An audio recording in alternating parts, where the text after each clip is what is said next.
মহানগৰীৰ খানাপাৰাৰ পশু চিকিৎসা বিজ্ঞান খেলপথাৰত 14 দিনীয়াকৈ আয়োজিত অসম গ্ৰন্থমেলাৰ আজি দশম দিনৰ কাৰ্যসূচীত কেন্দ্ৰীয় মন্ত্ৰী সৰ্বানন্দ সোণোৱাল অসম গ্ৰন্থমেলাৰ স্মৃতি গ্ৰন্থ উন্মোচন কৰি কেন্দ্ৰীয় মন্ত্ৰীগৰাকীয়ে কয় যে জাতিটো বাচিবলৈ হ'লে আমি বৌদ্ধিকভাৱে শক্তিশালী হ'ব লাগিব আৰু সেই শক্তিও অধ্যয়নৰ পৰা আহিব। নতুন প্ৰজন্মৰ ছাত্ৰ ছাত্ৰীক অধ্যয়ন কৰিবলৈ আহ্বান জনালে সৰ্বানন্দ সোণোৱালে। উল্লেখযোগ্য যে অসম গ্ৰন্থমেলাত এইবাৰ সৰ্বাধিক বিক্ৰী হৈছে জুবিন গাৰ্গ সম্পৰ্কীয় গ্ৰন্থ।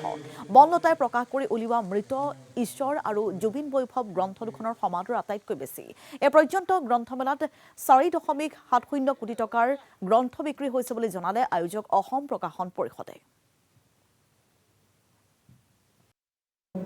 এই তীৰ্থভূমিত গ্ৰন্থৰ যি পবিত্ৰ তীৰ্থভূমিত মই ভাবোঁ যে আমাৰ উঠি অহা প্ৰজন্মই বহুখিনি কথা আয়ত্ব কৰিব পাৰে। এই গ্ৰন্থমেলালৈ আহিলেই মাতৃ পিতৃৰ সৈতে বা অভিভাৱকসকলৰ সৈতে আহিলেই তেখেতসকলে বিভিন্ন গ্ৰন্থ ইয়াত চাই নিশ্চিতভাৱে সেই উপলব্ধি কৰিব পাৰিব। কাৰণ পৃথিৱীৰ বুকুত এতিয়া যিটো প্ৰতিযোগিতা আৰম্ভ হৈছে, এই প্ৰতিযোগিতাত আমি আমাৰ শ্ৰেষ্ঠতা প্ৰদৰ্শন কৰিব লগা হ'লে আমি বৌদ্ধিক দিশত শক্তিশালী হ'বই লাগিব।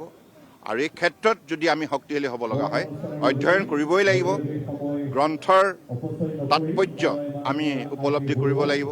আৰু সেই সৃষ্টি কৰাৰ ক্ষেত্ৰত মই ভাবোঁ যে আজি গুৱাহাটী গ্ৰন্থমেলাই যথেষ্টখিনি অৱদান আগবঢ়াইছে।